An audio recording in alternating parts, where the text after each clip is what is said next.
वेंगुर्ले तालुक्यातील हरिचरणगिरी येथील मटकर यांच्या गणेश शाळेत वाढली लगबग.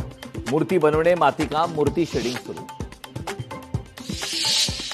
बोरीवलीतील जैन समाजाच्या पांढऱ्या पट्ट्यांचा वाद. मनसेच्या तक्रारीनंतर महापालिकेकडून पट्टे हटवले. सार्वजनिक जागांचा वापर नियमांनुसारच व्हावा, स्थानिक नागरिकांकडून विश्वास. आदिवासी विकास मंत्री अशोक उईके मेळघाट दौऱ्यावर. आरोग्य, शिक्षण यासह रोजगार समस्येचा घेतला आढावा.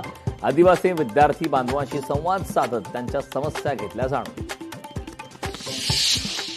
डोंबिवलीत प्रेयसी समोरच तरुणाची हत्या. 16 वार करत निर्गुण हत्या.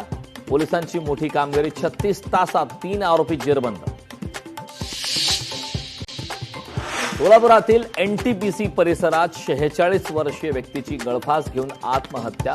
कर्जबाजारीपणामुळे टोकाचं पाऊल उचलल्याची प्राथमिक माहिती. पोलिसांकडून अधिक तपास सुरू.